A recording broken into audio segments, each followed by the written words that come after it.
All right. Good morning or afternoon, depending on where you're at. Katie, it's let's see, it's 8 o'clock Afternoon. my time, which means it's 2 p.m. where Mm-hmm. you're at and where Mr. Looper's at. And then I don't know, what time is it where you're at, Jeff? 11 o'clock in the morning. 11 o'clock, so just before lunchtime. It's Beautiful. football time wherever Jeff is. Look at that. I know. He always has the coolest, like, logoed stuff, man. I get jealous. Maybe one of these days I'll be cool enough to have like a pivot football helmet. I have to like football more though. I don't think the great news is he's not selfish. He's got ATI and RIA both sponsored there in all colors. Do you trade them out based on who you're on a call with? No, everything else is hung up. So. Oh, okay. Yeah. You don't go, oh crap, I'm Colin Watley. I better grab my shirty helmet. No, I don't have that many helmets. Just have a closet full of helmets. I'm just thinking about the logistics of this. It just doesn't make sense. Too much work. Yeah. I was kind of hoping there's like 100 of them and like there's a static array and you're changing them out, but that's okay. I'll let that live in my head. All also, right. Hold on. I brought a prop. I think this might be relevant. I brought my gavel. Oh, dang. Wait, are you supposed to have that? I got to take one home and I'm really excited about it. But I just thought since, the title of your stream here has to do with presidents, I thought we might need a gavel just in case. Okay. Do you want to bring us to order, Miss Smith? Sure. Yes. I call this StreamYard to order. Let's do it. Yeah. Right on. So thank you guys for agreeing to show up today. I know all of you individually are very, very busy. But I felt like we had the most impactful convention we've ever had, or at least since I've been a card-carrying RIA member. And I thought we should let everybody know about it. Real simple. And so today we have the three presidents, as I have been referring to you as. We have our past president, Miss Katie Smith. We have our what is the title for? Is it current or is it sitting? Yes and yes. So you have immediate past president-elect. Immediate past president, and president-elect. You can see I'm still getting used to the politics of all of this. But I thought it would be good because three different individuals, three different perspectives.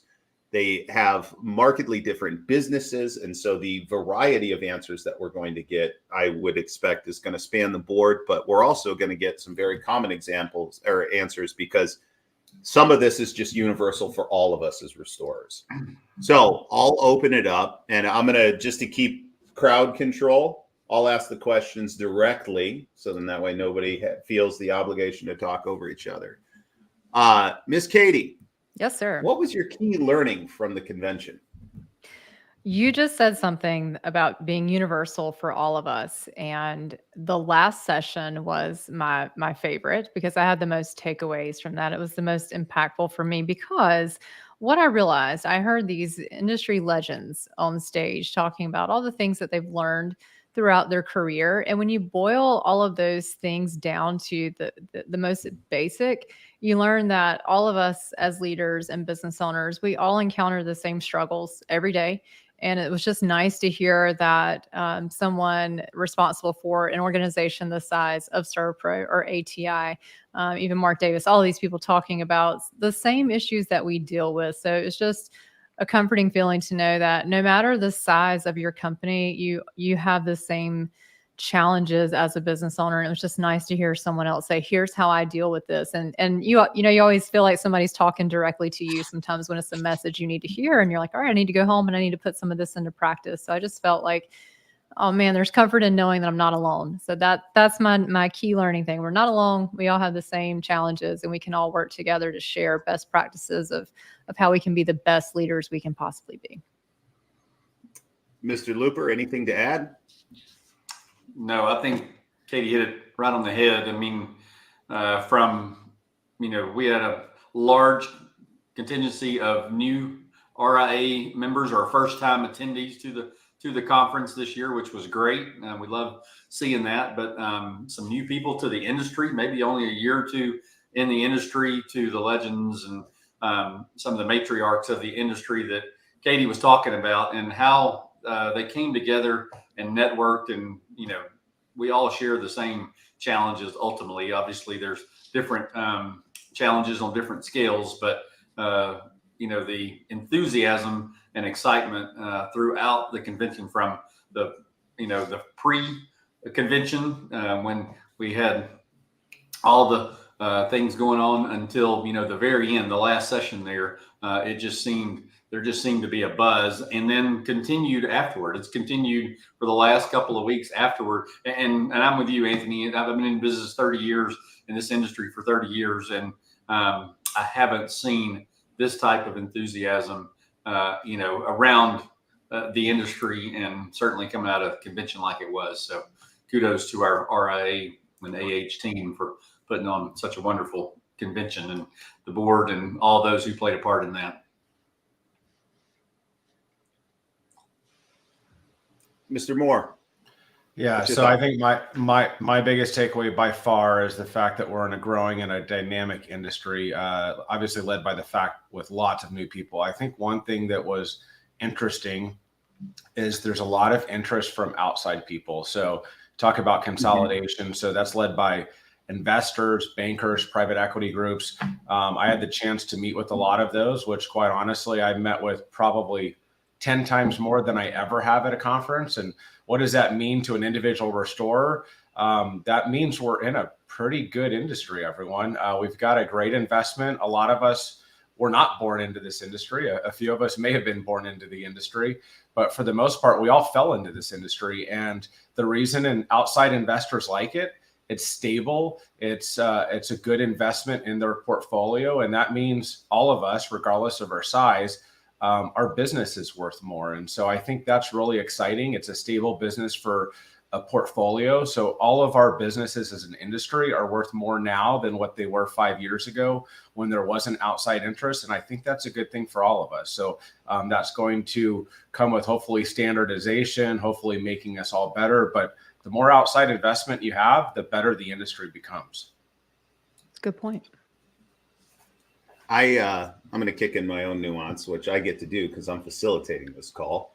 One of the things that was talked about the most post-convention, particularly in the social media channels, was, the dynamic of the exact rare license agreement and how that was changed and how it changed back.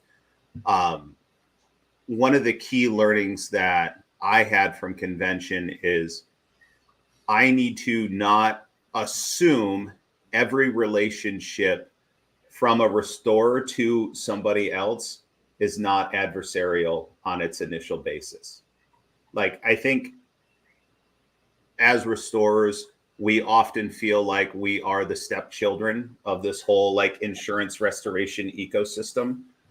And sincerely, Bronco moving everything and being present for that conversation at convention was telling to me, in the fact that no, there's actually a high level of respect in a lot of different ways for who we are and what we do as restorers. And I should taper my my prejudices, I guess I would say, of those individuals that are not restorers, right? Like, it's not always restorers versus the world, right? Like, no, there's ways to extend olive branches and make things work. Yeah, you serve a mutual customer at the end of the day. And I think, we are all aligned on that. And it brings me joy.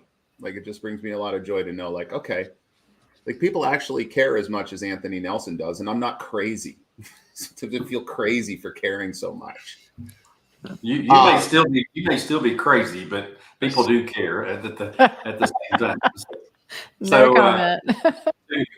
To your point, I think for the first time, again, in a long time, or maybe ever, we're getting people that can make a difference to the table, and it's the relationships. And I think that's the momentum driver, of the conferences. We're having the discussions with the right people across the board, whether it's carriers, whether it's TPAs, whether it's vendors, across the board. We're having necessary discussions that is helping the industry move forward, and everybody is willing to get on the same train right in the same direction. So it's exciting because we don't have these adversarial relationships like you mentioned that we have seen in the past, and we see people trying to come together and make this industry better, which is causing, as Jeff said, is causing more attention. And for those that are interested, it's great. But I had great conversations with some, and those that are not interested, in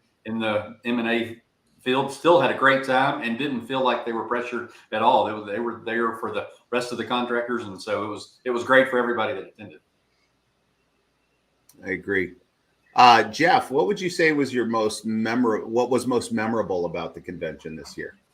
Well, I think obviously the unexpected highlight was certainly the solar eclipse. So being out at the golf tournament and seeing it out in the field with, fellow employees and fellow restorers was, we kept seeing it. And then when it actually came, I was like, oh, wow, this is so much cooler than I expected. And then honestly, breaking all the attendance records, I think was for me the most exciting. At the end of the day, the strength of the association lies in numbers, and we need more members. We need more people to attend. So breaking basically every record we'd ever have, from vendors to sponsors to attendees, is really exciting. That shows that we're in a good, healthy spot as an organization, and we need to continue to raise the bar every year, but we are definitely heading in the right direction. So for me, that was the most exciting and memorable. Awesome. Ben, what about you?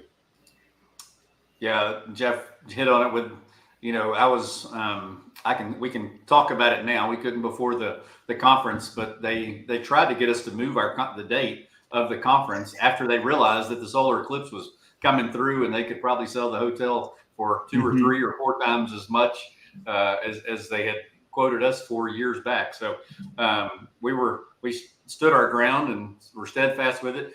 I didn't have a lot of huge expectations, but it was spectacular. I didn't realize, but for me, it's the momentum. I think coming out of the convention, because typically those things end, and you move on back to work and go to the next thing. But they're everywhere I turn on social media, and anytime somebody is saying something about the RIA, it's been positive. Other podcasts, other things that are happening. It's the momentum that's coming out of it that I think is going to continue to help launch us and move the mountains that we're attempting to move now. Katie, what about you? Similar to their answers, my relationships with my restorer friends, I value them so much. And part of my favorite thing about the convention is just being with my friends that we live across the country. So to bring us together that's a big thing for me. But to be able to watch a total eclipse with them, that was awesome. But unfortunately, RIA did not plan the eclipse, but we did plan the convention. So most memorable there, for me, and for anyone who's been a member of RIA for a long period of time, I think if you can just visualize what our conventions used to be like 5-10 years ago, and you'd be in rooms where it was just very minimal attendance, and the vibe was just different.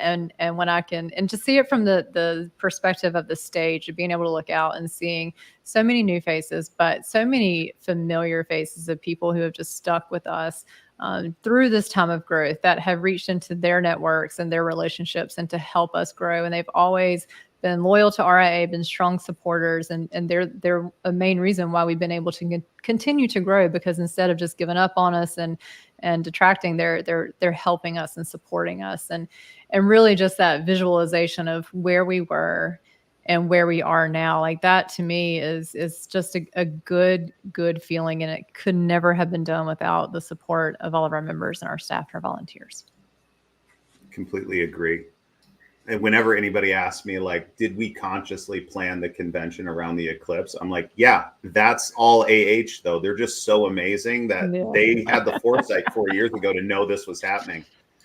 I don't know if that's actually true, but also no, it's not true. Just worked out that way. Thank goodness. Yeah, for sure. Ben, who was your favorite vendor in attendance? I kind of want to give some spotlight on our vendors, because they really showed up in force this year. That's kind of like asking somebody who their favorite kid is. I know, this is wrong. Who's your favorite vendor? Deion Sanders says you can pick favorite kids now. So that's what I said on Jeff Crawford's podcast. He does say you can pick your favorite kids, and you can swap them daily if you need to. But I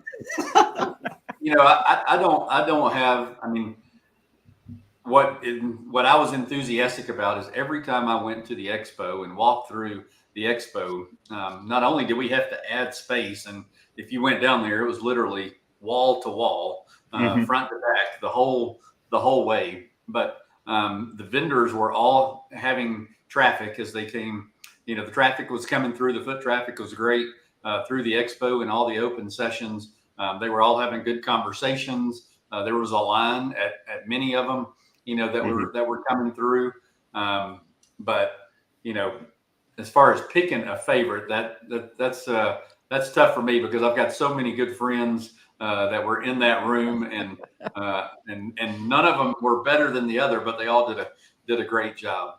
It was great to see Phil Rosebrook and his team there, Business Mentors, and it was great to see Watley and Actionable Insights there. But I mean, every one of the vendors did a great job setting up and participating at the expo like they should. And that's not the case in all the conventions. If you go to multiple conventions, that's not always the case. But there's already, I know behind the scenes, there's already questions about next year's and people wanting to make sure they've got their slots booked for next year and getting the best slots. So it's those that were there this year will obviously have the best opportunities for next year. And there may not be any. I don't know how much bigger. I need to know that number. How much bigger the more slots there's going to be at the expo hall. But I wouldn't anticipate there being many vendors that didn't sign back up for next year, and they'd probably do it now if we were ready to take their deposits there.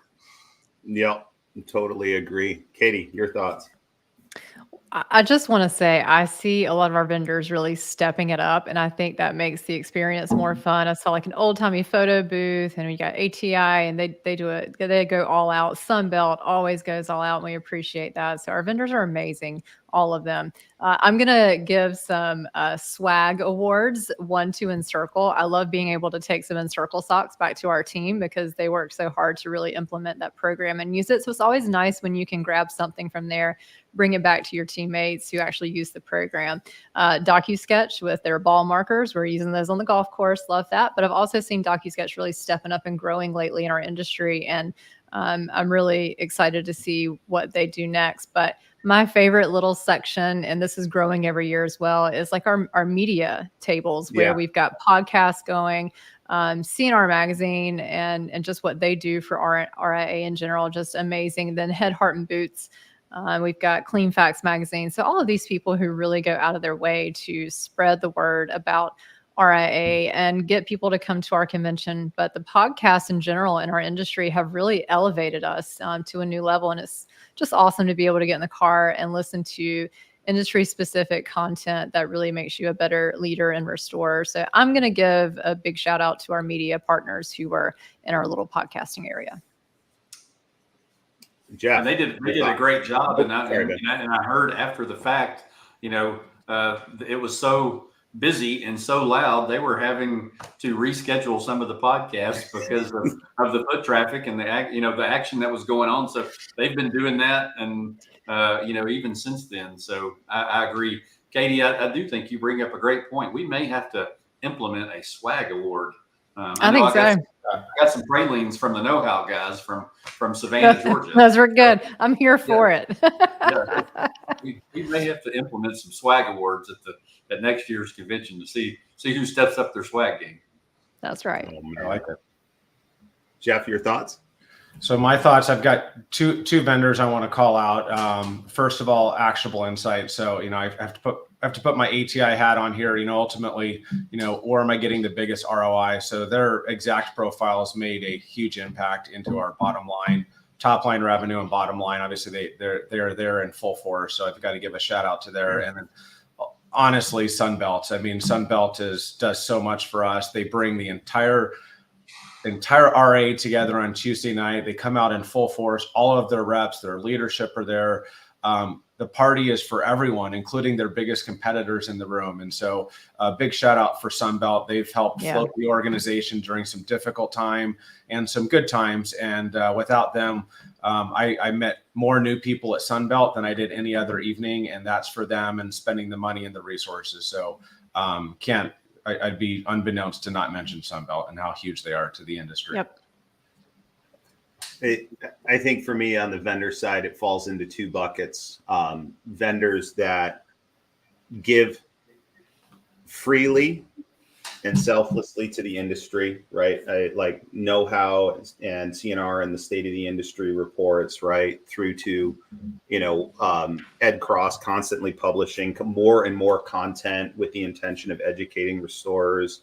And I think almost all of the vendors operate on that same bandwidth with like the go-giver mentality. Let me see what I can create and provide here for the industry, and then know that it comes back in return, as opposed to constantly evaluating that return. I think we have a lot of generous and kind souls on the vendor side.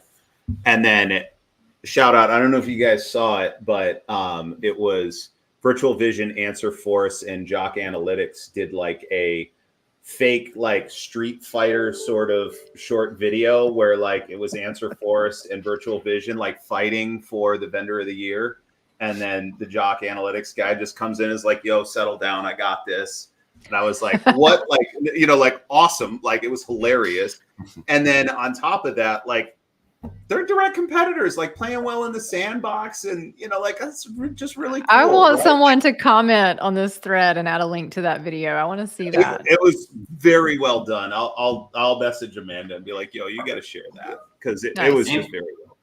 Anthony, I think you bring up a great point, and going back to what Jeff said earlier, I think this industry as a whole, and that's what I've loved about the industry, as long as I've been in it, is genuinely people really care about each other, and they really want to help each other and the industry move forward. And those that have the go-giver mentality, mention Sunbelt there. Sunbelt was there and giving back when the RIA was struggling. And, because of what they did and what they established, they do a great party every year, but we haven't had to worry about the fire marshal until this year.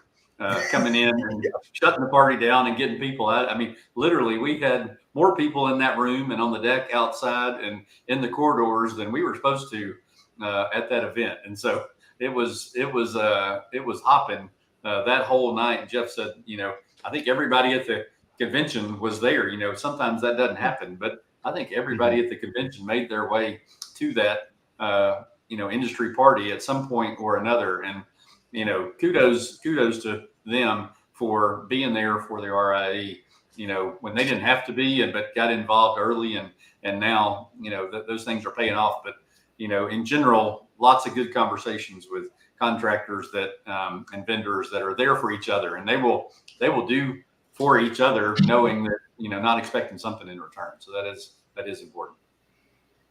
Hey, Katie, you can see Michelle just commented with the link to that video. Awesome. It's there for you. She always follows through. That's right. That's why she's our volunteer of the year. Yeah, that's right. That and many other reasons. Yeah.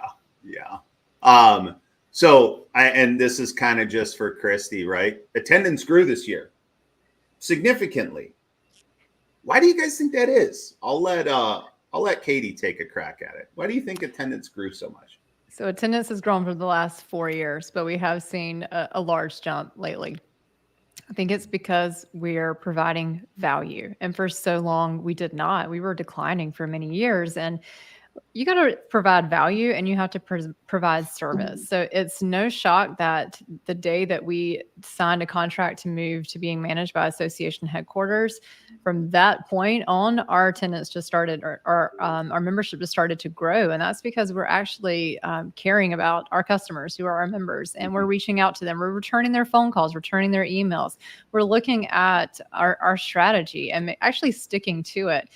So we get together, every year we do a 3-year plan, then we get together the year after and reset, and we're staying focused on what's most important. And when the whole board gets together and comes up with a strategy that's supposed to really address what's most important for our members, and we stay focused on that, then we're giving people what they look to us to provide whenever they give us their membership dollars. So we're being better stewards. It's providing a community for people, just really understanding what our members are going through and what they need from us, and then staying laser focused on giving that to them and not getting distracted or just losing focus on the strategy. So it's really just better management, better service, providing value, and knowing what our job is. Jeff, your thoughts?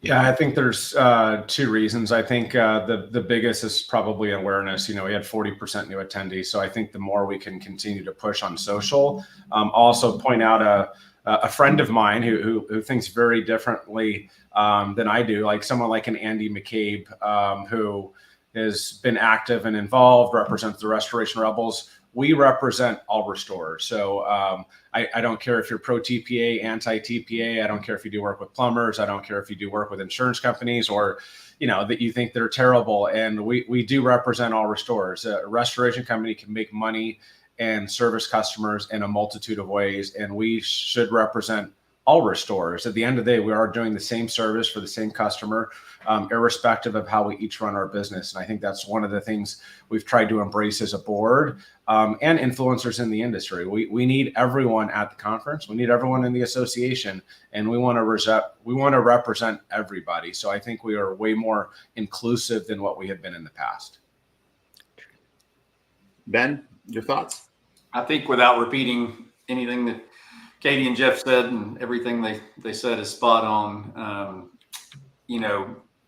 All of those things couldn't be possible without the relationship we've created with AH. Christy Cohen and her team have done a remarkable job. We were fortunate enough to bring them on board in a part-time capacity in 2020, and we were fortunate last year to bring her on board full-time and her team and put continued focus on that. But between her team, a board of directors that really cares, we've got the strongest board that I've ever been a part of, from an industry standpoint, with, people willing to do the work and volunteer their time and efforts. And these are important people in the industry that have a lot going on and a lot to do, but they see the betterment of what we can do together and are willing to put the time and effort into their role there. And then the volunteers that we have brought on board that have made a significant difference in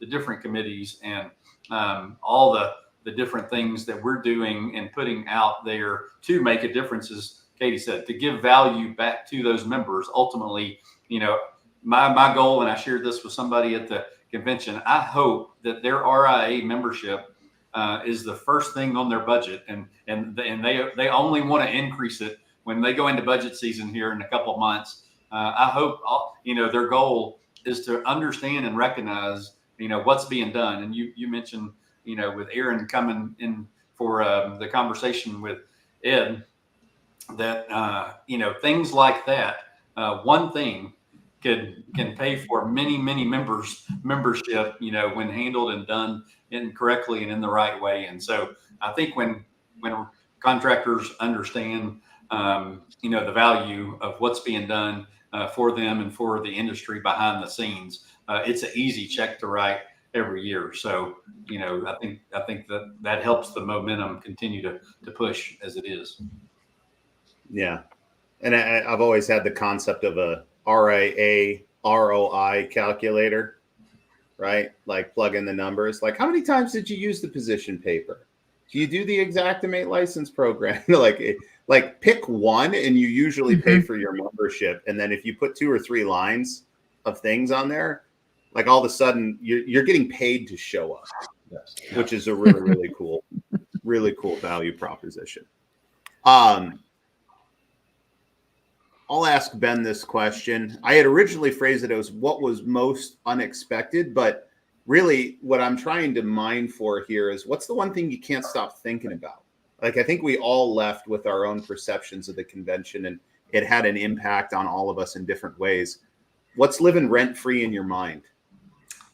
Well, I think I just mentioned it, and Jeff and Katie and I have talked about this, but that, the various user agreement and Aaron coming to the conference when he was not planning on being there on short notice and addressing that. I think that, it being the early in the morning on the first day of town hall, and us kind of pivoting from what our set agenda, we've got a tight agenda in that town hall, and kind of pivoting a little bit and having to run behind a little bit. And it was okay, because that was the most important thing for that group of members to see how important it was to us. What they didn't see was all the work that was going on behind the scenes. Friday night, all day Saturday night on the phone. Jeff Moore was up late on the phone and talking with Ed and Aaron and making sure that we extended that invitation, and then him getting on the.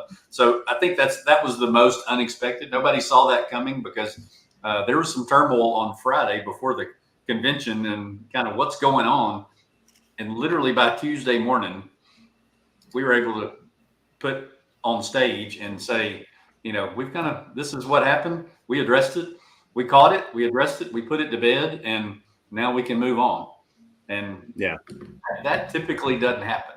And if it wasn't for AGA and the work that Ed Cross and the AGA committee was doing, then, you talk about bringing value. If it wasn't for that wouldn't have happened. But the relationships in the industry where it's at. So it was, I think to me, that was the most unexpected, but probably what I heard the most about throughout, the convention and after the convention. Jeff, your thoughts? I'll ditto exactly what Ben just said.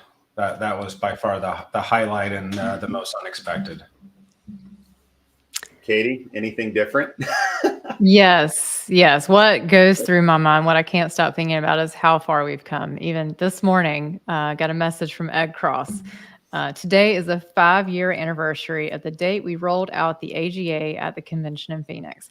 Half a decade down and many more to come. Happy birthday, AGA. So that's today, 5 years ago, when we were just baby advocates. And I think about, how we started, and the first time we actually gained a little momentum with Verisk, it was a little touch and go there. And I think about where we first started with that relationship and where we are right now. It's a night and day difference. And that, I think that when we first started, we did something drastic, and we can't do that all the time now. Obviously, we learned a lot of lessons along the way, but we got attention and we got respect. And what you're saying now, we're talking to all the right people. And when people take us seriously now and value the partnership that we have, that wasn't where we were 5 years ago. So what I can't stop thinking about is, where we were the day that AGA was unveiled in Phoenix, and where we are now. I'm incredibly proud of all the work that's been done by Mark, by Ed, by our team at by all of our volunteers, our pricing team. You all are having regular, I say you all because Anthony is one of our pricing team chairs. You all are having regular meetings with representatives from Verisk, and we're bringing issues to the table. They're coming back with answers and fixes to those problems. And so we have a partnership now, and that's not what we had before. And I am incredibly proud of our team for accomplishing that. For me, it's work. When you show up at these conventions, like, I don't know about you guys, I came home, I called it the convention hangover. Like, I needed to sleep for like 3 days just to fill up my energy tank and get back to center. But I was telling folks, like, I left completely exhausted with an overflowing heart.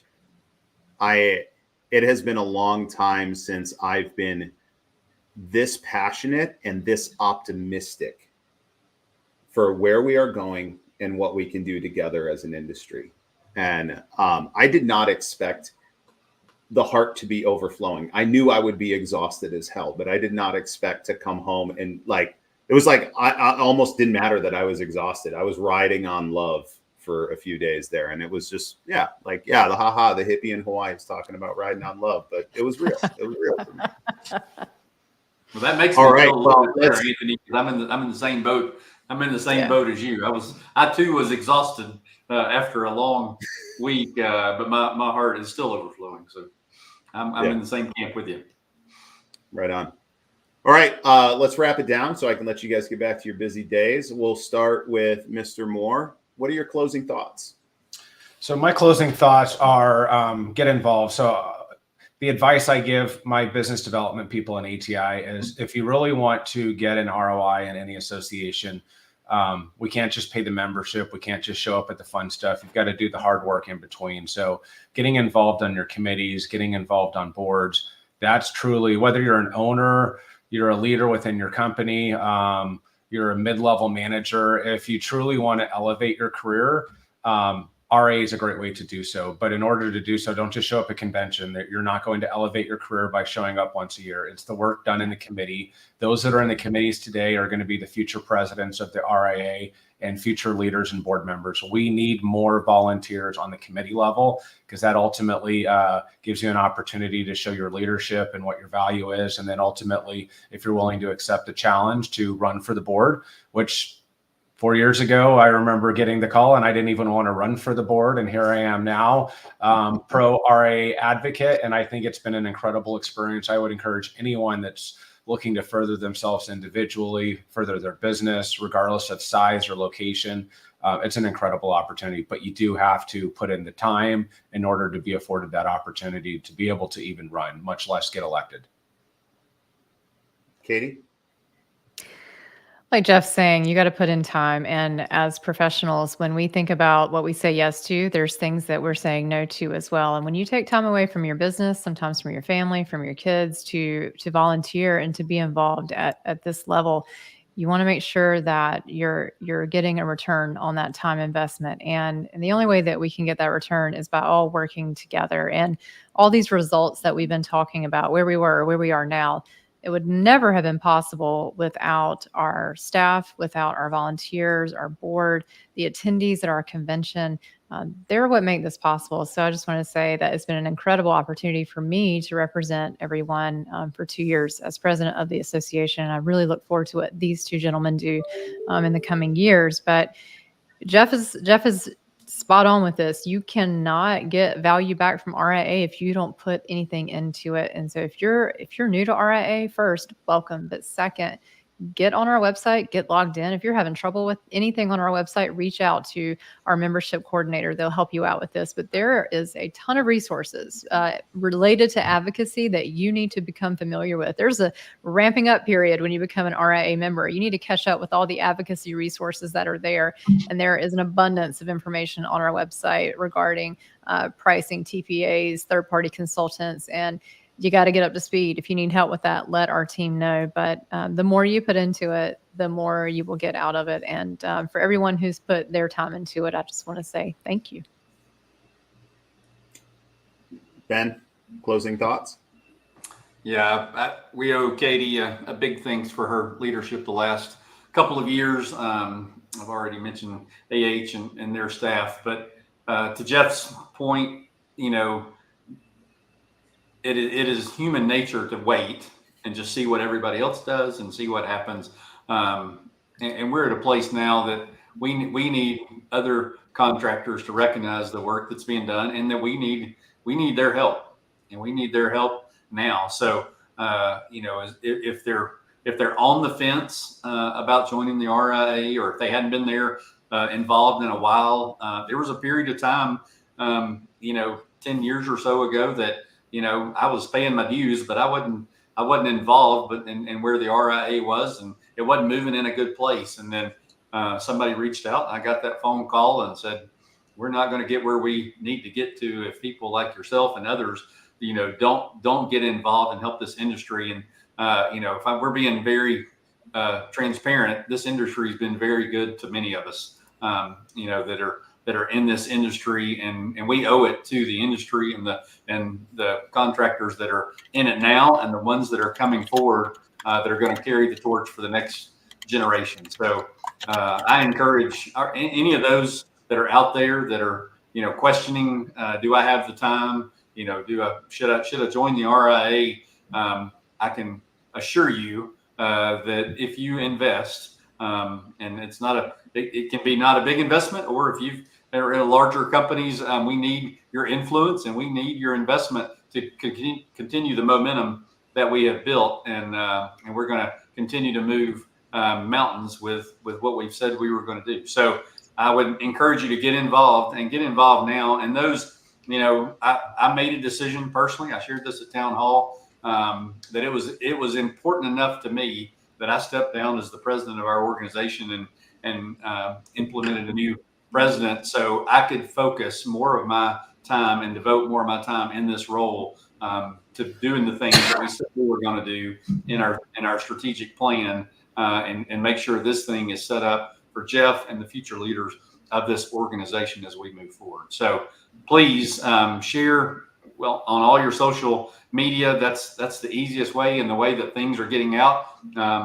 Fortunately, I've got help because with kids in the industry and with people on my team that can help me, because I didn't grow up in that. So I'm learning as we go, but I'm 100% behind it. Jeff's the guru and he does a great job, but please share these posts, share these podcasts. Everybody needs to hear what's the positive momentum and where we're heading. And we need your help and volunteerism from the committees, all the way through. We need your help. So Anthony, I'm grateful for you and appreciate you taking the time to put this together and let us share, some of these takeaways from the convention. Absolutely. And kind of my own nuance on getting involved.